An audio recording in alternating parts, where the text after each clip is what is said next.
I was just in a secret mastermind that we pay over $40,000 a year to be a part of. And I learned from some brilliant minds with over billions and billions of dollars of real estate deals under their belt. What are the 7 things that you can apply in this shifting market? These are the 7 key takeaways without you having to spend any money. Let's get into it. So if you're new to the channel, my name is Raul Balufe, and I have a wholesaling business here in Miami, Florida. We do real estate investing. We do wholesales, hundreds of deals a year between fix and flips and all. And I got really passionate when I started this business to have an amazing life, make a bunch of money, and have passive income through real estate. So this channel is to help you accomplish that. Now, I'm a part of this mastermind, and we just got back from Park City, Utah, being in a room with about 45 amazing individuals between high-level realtors, real estate investors, flippers, people who own hundreds or thousands of properties. And these are the 7 key takeaways that I took note of so I can provide to you for free. The first one, the market is shifting. And we all know that, but let me give you a real example. Here in Miami, Florida in March, if you wanted to go buy a house, buy a home, there was about 400 listings on the market. 400 listings on the market in March. As I film this today, July 31st, there's about 1,400 listings on the market. So this has 3 or almost 4x'd the amount of listings. So that means that supply is going way up. And remember, everybody's talking about this supply issue.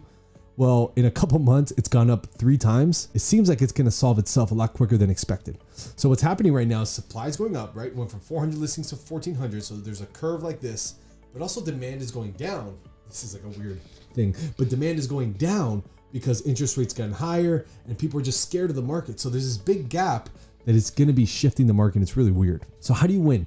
To win at fixing and flipping now. So if you're into fixing and flipping or you want to get in, the way to win now is to actually really improve your properties. What do I mean by that is actually do a very nice renovation, make the floors really nice, get the job well done, maybe pay a little bit more, but have these contractors finish things well, get that nice kitchen, maybe put that extra countertop, put that extra 10% into the property that is going to improve it. It doesn't have to be money, but put that extra 10% of touches that's going to make your property stand out. That is how you're going to win in the fixing and flipping market here in this weird time that supply is going up. In a shift to win at wholesaling, here are a couple things you got to do. Number 1, reduce unnecessary expenses. So trim the fat on your P&L, right? How much are you spending? How much are you making?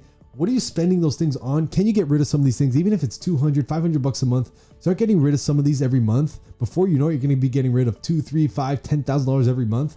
That's an extra 120 grand to your bottom line. Starting today, what we're doing in our wholesale business to win is we're making offers 25% less than we would have made a month ago. So if I was going to offer on this house 100 grand, we're now offering 75,000. And if they don't take it, that's fine. Let the other guys buy it.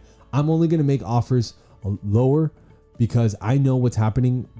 Buyers have already started dropping their prices to us, and we're feeling it. So we're just going to get on top of it. And even if we get less offers accepted for the next month or so, we're just going to 10x our offers, but make lower offers. So if we're sending 100 offers a week, I'm going to send 1,000 offers a week at 25% lower. And we're just going to get the same amount of contracts and make better money. And what's going to happen in this shift is that your profit margins are going to get lower. So if you're making 20,000, 30,000 every assignment fee, every profit per deal, that might go down to 15 to 12. So set your company up for more volume to make up for that less profit. One of the key takeaways I took to, which is kind of changing paths here, but talk to a tax strategist 4 times a year. This could be your CPA, but talk to a strategist at least 4 times a year to get on top of your tax game. Learn the strategies from the beginning so you can pay the least amount of tax as possible and keep the most amount of money as possible. In this economy, cash is king. And if the IRS is taking 10, 20, 30, 40% of your shit, well, if you get on top of that and now they don't take any of that or very little, you can keep all that cash and make better decisions. This one was big for me, but it was stress test your portfolio. So if you got some rental properties or if you got some index funds or stocks, stress test your investments. Stress test where you have your money invested. In the real estate world, 2 of the questions that I really liked that he asked was, if rents went down by 20%, would you buy that asset or would you keep this asset? Or would you be excited to own this asset? Another one that was really good was, hey, this rental that you have in your portfolio, do you want to keep this for 10 years? Is this a property that you would keep for the next 10, 15 years? Is this a property you'd hand down to your daughter or your son or your family? Is this a property you would keep? If the answer is no, sell it now. I love this one because we've started recruiting a lot, but one of the key takeaways was in a down market, let's say things go down 10, 20, 30%, let's say, right? Let's just be a little conservative. No one really believes it's going to be down like the 2009 recession. But let's say it goes down 20%, 30%. In this marketing and sales business, so if you're in wholesaling, if you're in a business that requires marketing and sales to operate, which is most businesses, you can out-recruit your problem. So what that means is hire more commission-based salespeople in a time like this. Increase the efforts of the company for free. So what we're doing is that we hired a full-time recruiter and we're hiring 2 to 3 new salespeople every single week to make more calls than we ever have. So if it takes you, let's say 10 people on your team to make $1 million a year, well, now it's going to take 10 people to make 700 grand. Let's say it goes down 30%. Now, if it takes 10 people to make 700 grand, so it's going to take it's going to take 13 people to make $1 million. Why not go up to 16 people to increase your revenue? So basically out recruit your problem. Think about how many people it takes to make the amount of money it takes in your business right now. And why don't you triple that or quadruple that? And now you can get ahead of the problem and profit in this crazy market. And then when things go back to normal, well, now you have an efficient team of 16 people and now you can make $3 million in this example. And last but not least, even if you're a one-man show or if you've got a small company or a big company, this is a time to be a wartime CEO. This is not the time to make peace. This is the time to go to war. This is time to cut expenses. This is time to cut people that are not producing. This is the time to have really tough conversations with your team, realign their expectations, and drive the company forward. They need you.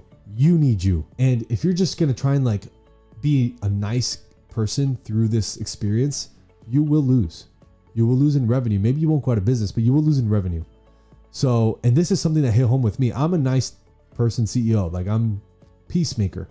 But in times like this, when the market goes down 10, 20, 30%, when inventory 3X's in just a couple months, maybe 6X's by December, things are going to really fucking change. And if you're not the one making the hard decisions, who's going to do it? If you're not the one cutting that expense, cutting that employee, if you're not the one realigning expectations, driving your team to make more calls, more deals, you getting in there, stepping in and be an action taker with them. If you're not going to be that wartime CEO, being in the front of the battle with the shield, or your team's behind you, or if you're a one-man show, being right in front of the battle and 10xing your efforts, if you're not going to be the wartime CEO, you will lose out on a lot of revenue. You will lose out and you can potentially go out of business. This is not something to treat lightly. Listen, I have not been through a big recession. I have not been to a 30, 40, 50% dip in market, but I'm around a lot of smart people who have, and I'm smart enough to take their advice and things like this that made it out or maybe got crushed the first time. And I'm just sharing these lessons with you. You can do what you want with them. But if you don't subscribe this channel, please do. If you find value in this video, I really am passionate about sharing true, honest feedback. And I don't have all the answers, but I want to share with you the answers that I have learned throughout my journey. And if you want to see more videos, click that notification bell. Like that, you can get updated every time we do videos, about 3 per week. And if you want to learn more about me, raulbulufa.com. You can follow me on Instagram, and I'll see you on the next video. Peace.